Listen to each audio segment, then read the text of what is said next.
Good morning बच्चों। नमस्कार। शब्दों का समर्पण लेते हुए माँ हिंदी को प्रणाम करते हुए आज की क्लास की शुरुआत करते हैं। और जो आज की क्लास है वो विशेष रूप से सामान्य व्याकरण पर है बच्चों। अब मैं आपको थोड़ा सा समझा देता हूं। पहले क्लास की शुरुआत करने से पहले ध्यान दीजिए। फर्स्ट में सबसे पहले जो कोई सी भी भाषा होती है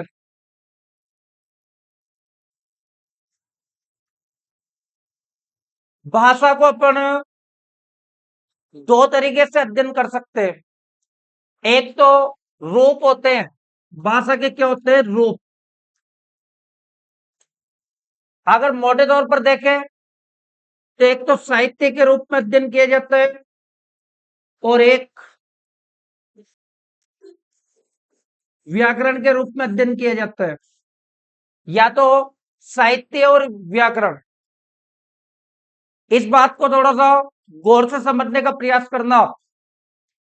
राजस्थान के जितने भी कंपटीशन एग्जाम में केवल फर्स्ट ग्रेड को छोड़कर और सेकंड ग्रेड को छोड़कर इन दोनों एग्जामों में तो क्या है बेटा? व्याकरण भी शामिल है और व्याकरण के साथ साथ क्या शामिल है? साहित्य भी शामिल है। इस बात को अच्छे से समझ लेना आप। बाकी राजस्थान के जितने भी कंपटीशन एग्जाम है, चाहे किसी भी प्रकार का एग्जाम हो जिसमें हिंदी का समावेश कर रखा है, वहां पर केवल व्याकरण पढ़ेंगे अपन। और व्याकरण का तात्पर्य केवल सामान्य व्याकरण से लिया जाएगा। किससे लिया जाएगा? सामान्य व्याकरण से। उदाहरण के रूप में सीबीएसटीसी, बीए, चतुर्थ श्रेणी कर्मचारी, रीट, पटवार, ऑल कंपटीशन, राजस्थान के जितने भी कंपटीशन है सभी में व्यवहारिक व्याकरण को महत्व दिया जाता है। मंजिल यूं ही नहीं मिलती राही को, बस थोड़ा सा जुनून जगाना पड़ता है। मंजिल यूं ही नहीं मिलती राही को, बस थोड़ा सा जुनून जगाना पड़ता है। पूछा चिड़िया से कि घोंसला कैसे बनता है, बोली तिनका तिनका उठाना पड़ता है। इसी उत्तेजित स्वरों के साथ आज की क्लास की शुरुआत करते हैं।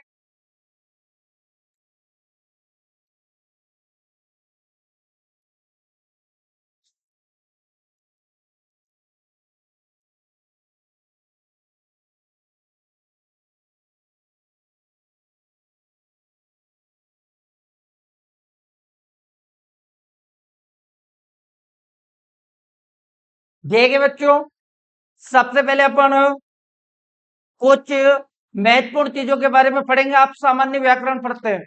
क्या पढ़ते हैं? सामान्य व्याकरण। ये मैंने यहां पर लिख दिया, सामान्य व्याकरण। बिल्कुल यहां पर अपन जीरो से शुरुआत कर रहे हैं। जो सामान्य व्याकरण है हमें सभी को अच्छी प्रकार से पता होना चाहिए। व्याकरण क्या है, इसका शाब्दिक अर्थ क्या होता है, इसके बाद में शाब्दिक विच्छेद क्या होता है, व्याकरण की परिभाषा क्या है, इन सभी चीजों के बारे में प्रारंभ में पता होना चाहिए। एक भाषा के बारे में भी पता होना चाहिए अपन को, क्योंकि हमारा उद्देश्य यहां पर यह है कि केवल कुछ चुनिंदा चीजों को समझाकर आपके साथ खिलवाड़ नहीं करेंगे। हम जितना भी जो बेसिक ज्ञान है उसको देने का प्रयास करेंगे। अब सबसे पहले व्याकरण के बारे में देखो बेटा। ये मैंने शब्द लिखा है व्याकरण शब्द। हाँ, जो व्याकरण शब्द है ना, इसका प्रारंभ में अपन शाब्दिक विच्छेद कर रहे हैं।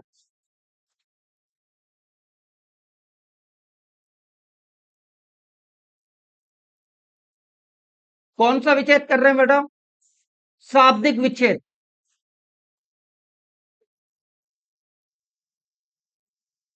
आपकी जानकारी के लिए मैं बता देता हूं, संधि विच्छेद और शाब्दिक विच्छेद दोनों अलग अलग होते हैं बेटा। अभी क्या है, हमें गुमराह किया जाता है कि बहुत सारों को ये पता नहीं है कि संधि विच्छेद क्या और शाब्दिक विच्छेद क्या है। इसकी थोड़ी अपन आगे चर्चा करेंगे। अब देखिए आप, और व्याकरण का शाब्दिक विच्छेद देखो बेटा। शाब्दिक विच्छेद क्या है, वी धन आ धन करण। व्याकरण का शाब्दिक विच्छेद क्या है, वी धन आ धन करण। और इस बात को थोड़ा सा गौर से समझ लीजिए आप कि जो व्याकरण है ना, उसका केवल क्या है, ये शाब्दिक विच्छेद है, न कि संधि है। संधि विच्छेद नहीं है ना।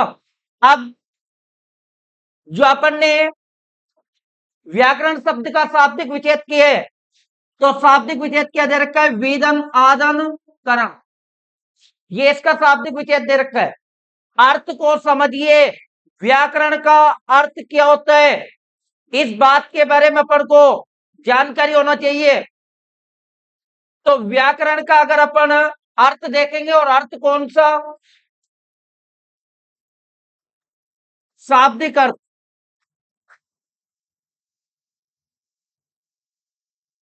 व्याकरण का शाब्दिक अर्थ समझेंगे अपन, तो व्याकरण का जो शाब्दिक अर्थ है उस उसको नोट कीजिए। और शाब्दिक अर्थ, दो अर्थ बता रहा हूं मैं आपको। एक तो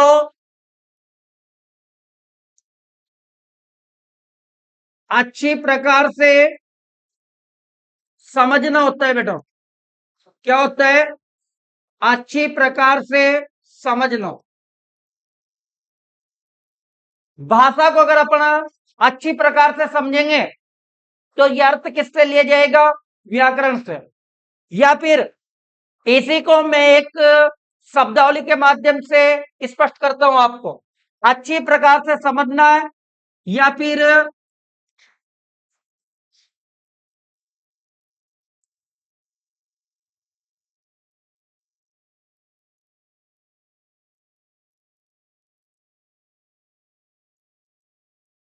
भली भांति तरीके से समझना।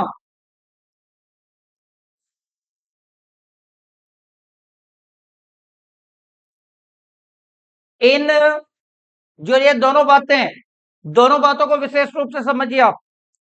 हम भाषा को अच्छी प्रकार से समझ सकते हैं, या फिर भली भांति तरीके से समझ सकते हैं, वही क्या है, व्याकरण है।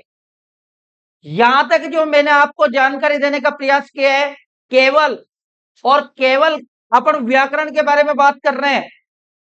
जिसका पाठ्यक्रम सिलेबस दे रखा है वो दूर की बात है। सबसे पहले अपन ने बच्चों व्याकरण का शाब्दिक विच्छेद किया, इसके बाद इसका शाब्दिक अर्थ जानने का प्रयास किया। इस बात को आप अच्छी तरीके से नोट कर लो। और जब भी क्लास स्टार्ट होती है, तो क्लास स्टार्ट होने के दौरान पेन और डायरी दोनों अपडेट तरीके से रखना चाहिए, और तुरंत बातों को नोट कर लेंगे। इसके बाद में अपन आगे समझते हैं।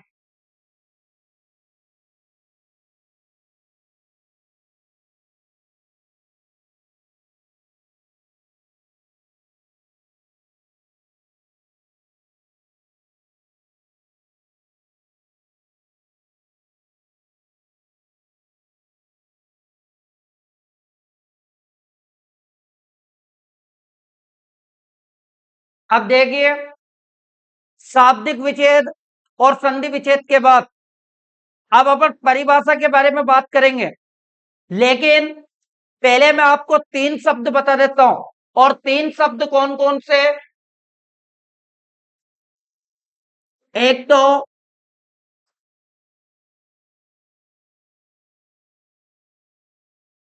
शुद्ध उच्चारण,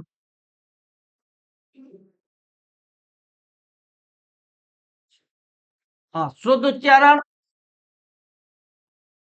एक शुद्ध प्रयोग और एक आपको याद रखना है शुद्ध लेखन।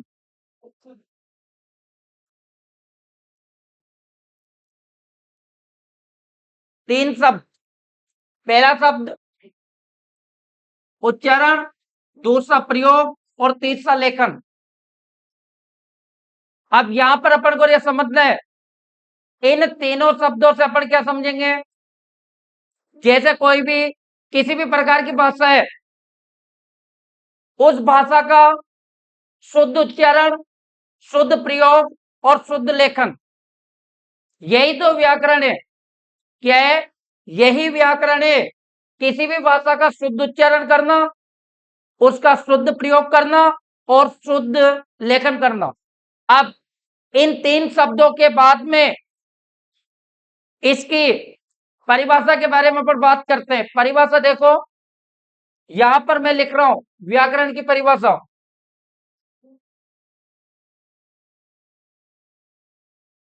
व्याकरण एक ऐसा शास्त्र है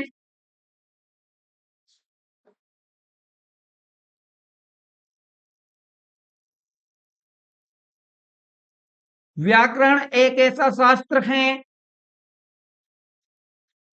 जिसके द्वारा हम किसी हम किसी भी भाषा का किसी भी भाषा का शुद्ध उच्चारण,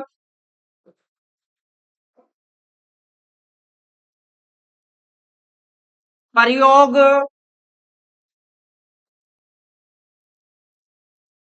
और लेखन, थोड़ा सा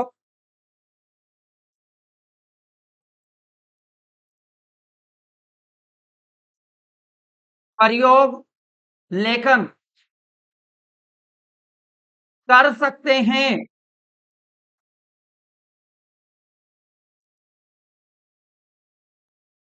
ये इसकी परिभाषा है और ये परिभाषा मैंने कहीं से भी नहीं बनाई है।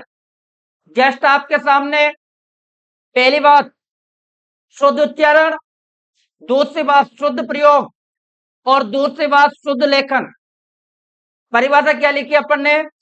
व्याकरण एक ऐसा शास्त्र है जिसके द्वारा हम किसी भी भाषा का शुद्ध उच्चारण कर सकते हैं, शुद्ध प्रयोग कर सकते हैं, शुद्ध लेखन कर सकते हैं। यहां पर अपन को यह समझना है तीनों बात विशेष रूप से, एक तो उच्चारण, एक प्रयोग और एक लेखन, ये तीनों बात विशेष है। ये केवल मैंने आपको व्याकरण क्या है इसी से संबंधित कुछ महत्वपूर्ण जानकारियां दी है। और अब इसके बाद में अपन एक और सामान्य जानकारी को समझेंगे। फिर जो हमारा पाठ्यक्रम है उसको विधिवत तरीके से जो भी पाठ्यक्रम दे रखा है उसके अनुसार निरंतर प्रयास करेंगे और अच्छा से अच्छा, बेहतर से बेहतर ज्ञान प्राप्त करने का प्रयास करेंगे अपन। अब जो ये बातें बताई गई है इनको आप एक बार रजिस्टर में नोट कर लीजिए। यहां तक हो गया सभी का नोट? ठीक।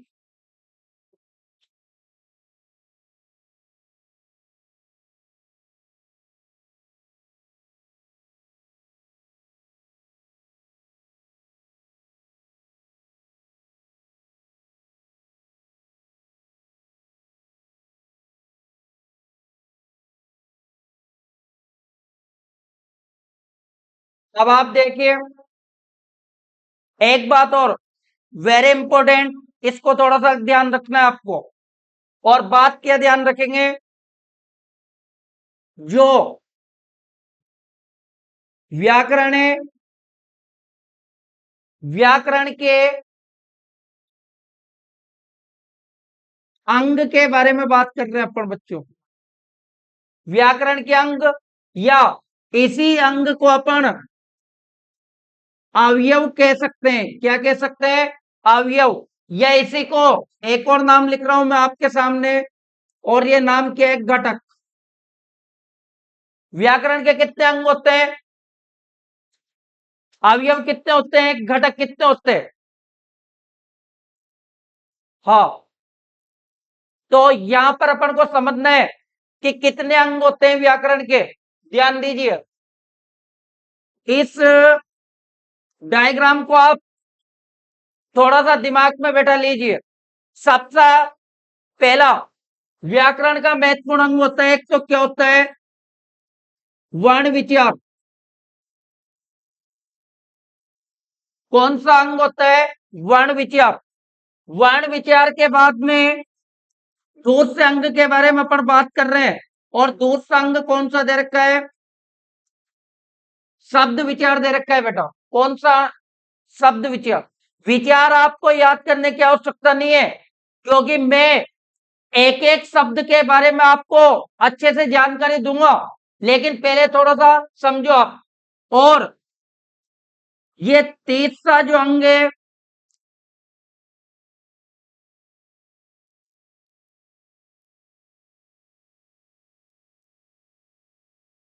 वाक्य विचार। तीसरा अंग कौन सा है, वाक्य विचार है।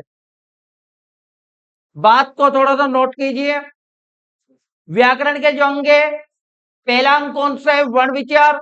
दूसरा शब्द विचार, और तीसरा अंग कौन सा है, वाक्य विचार। अब मैं आपको जानकारी के लिए बता देता हूं कि जो सामान्य या जो व्यवहारिक व्याकरण है, उसका लगभग 90% भाग या पूरी जो व्याकरण है वो इसी में समाहित है बेटा। किस पे समाहित है, वर्ण विचार के अंतर्गत, शब्द विचार के अंतर्गत, और वाक्य विचार के अंतर्गत। ये अपन को थोड़ा सा क्या होना चाहिए, पता होना चाहिए। मैं आपके कंफ्यूज को थोड़ा सा दूर कर देता हूं। जितनी भी हिंदी साहित्य अकादमी की जो प्रमाणिक पुस्तकें दे रखी है, उन सभी में इन तीनों अंगों का उल्लेख किया गया है। हो सकता है मैं कक्षा 12वीं अनिवार्य हिंदी की पाठ्य पुस्तक के बारे में बात कर रहा हूं, और इस पाठ्य पुस्तक में व्याकरण का एक और अंग दे रखा है बेटा, और वो अंग कौन सा है, इसको भी आप समझ लो। इसको क्या कहते हैं, पद विचार कहते हैं। ये किसके हिसाब से, कक्षा 12 के हिसाब से। खैर, हम जो कंपटीशन के क्षेत्र में प्रत्येक बारीकी के बारे में हमें पता होना चाहिए, और जीरो से शुरुआत करना जरूरी है। इसलिए मैं आपको बता रहा हूं, व्याकरण के सामान्य अंग होते हैं तो कितने होते हैं, वर्ण विचार, शब्द विचार और वाक्य विचार। 3 अंग होते हैं बेटा। क्या होता है, 3। लेकिन व्याकरण का एक और अंग दे रखा है कक्षा 12 की पाठ्य पुस्तक में, और वो अंग कौन सा दे रखा है, पद विचार। अब यहां पर हमारे लिए कंफ्यूज है। आपको पता है एमसीक्यू क्वेश्चन आते हैं आजकल, जिन्हें अपन जानते ना, एमसीक्यू, वस्तुनिष्ठ प्रश्न। अभी इन प्रेजेंट टाइम पर 5 विकल्प दिए जाते हैं, तो यहां पर अपन को कंफ्यूज नहीं होना है। व्याकरण के 3 अंग, कितने अंग, 3 जो अंग है, उन तीनों अंगों को सर्वमान्य माना गया है। वहां पर हो सकता है 3, 4। तो ये जो कंफ्यूजन है ना, इसको मैं यहीं पर समाप्त कर रहा हूं। आपको क्या याद रखना है, कंपटीशन के क्षेत्र में वर्ण विचार, शब्द विचार और वाक्य विचार, ये तीनों क्या है बेटा, व्याकरण के अंग है ये तीनों। और जो पद विचार दे रखा है वो केवल कक्षा 12 की पाठ्य पुस्तक में दे रखा है। तो जो यहां तक की जानकारी है इसको भी आप थोड़ा सा नोट कर लीजिए। हो गया बेटा। अब आगे देखो, इसको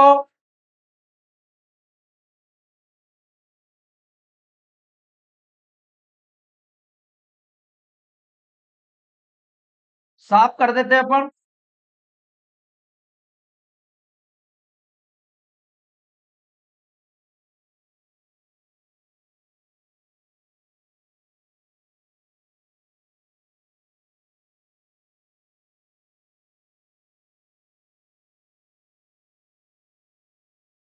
देखिए, हम पाठ्यक्रम आपको कहीं पर भी मिल जाएगा कि कौन कौन सा पाठ्यक्रम दे रखा है और लगभग इसके बारे में आपको जानकारी होगी। अब मैं आपको ये बताता हूं, व्याकरण का जो प्रथम टॉपिक है वो कहां से स्टार्ट होता है। पहला जो टॉपिक है उसको अपन वर्ण विचार के माध्यम से पढ़ेंगे बेटा। हमारा कौन सा टॉपिक? वर्ण विचार।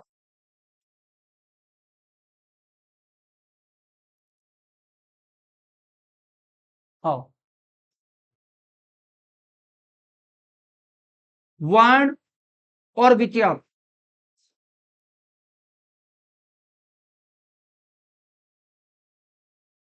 अभी प्रारंभ थोड़ी सी देर पहले अपन ने समझा है कि जो वर्ण विचार है ये वाक्य का क्या होता है, सॉरी, व्याकरण का क्या होता है, घटक होता है। वर्ण विचार क्या होता है? व्याकरण का एक घटक। अब जो वर्ण विचार है उसको एक और नाम से जाना जाता है बेटो, और वो नाम कौन सा दे रखा है? वर्ण परिचय। किस नाम से जाना जाता है? वर्ण परिचय के नाम से भी जाना जाता है। किसको? वर्ण विचार को। अब मैं आपको ये जानकारी दे देता हूं, ज्यादातर जो कंपटीशन, बड़े बड़े कंपटीशन की जो गाइड है उनमें ये टॉपिक नहीं दे रखा है, लेकिन इस टॉपिक से जुड़े हुए आप संधि के बारे में पढ़ते हैं बेटा। कौन सा टॉपिक के बारे में पढ़ते हैं? संधि के बारे में। तो ये जो टॉपिक दे रखा है ये सबसे ज्यादा महत्वपूर्ण है, और हमें प्रारंभ में इसी टॉपिक के बारे में पढ़ना है, वर्ण और विचार, या फिर इसी को अपन क्या कह सकते हैं, वर्ण परिचय के नाम से भी जाना जाता है इसको। या तो वर्ण विचार बोलो या फिर वर्ण परिचय बोलो। किसी भी टॉपिक को पढ़ने से पहले जो टॉपिक दे रखा है ना उसके ए टू जेड उसकी जो जानकारी है वो पूरी जानकारी हमारे पास में होना चाहिए। मैं आपको इन दोनों शब्दों पर, जो शब्द कौन कौन से दे रखे हैं बेटा, एक तो वर्ण दे रखा है और एक क्या दे रखा है? विचार। इन दोनों के बारे में पर चर्चा करेंगे कि वर्ण क्या होता है और विचार क्या होता है। अब ध्यान दीजिए, प्रारंभ में सबसे पहले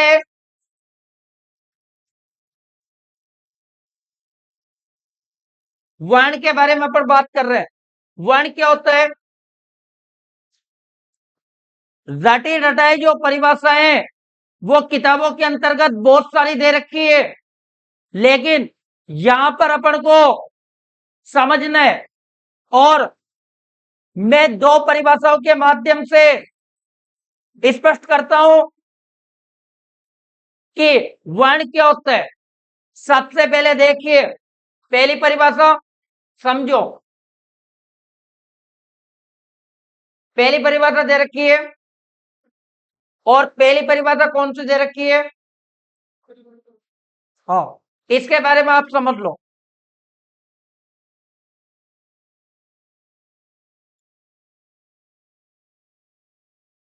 भाषा की सबसे छोटी इकाई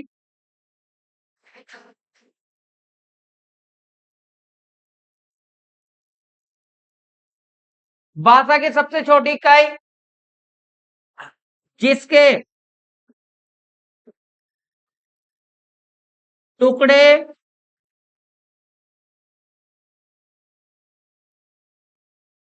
किए जा सकते हैं।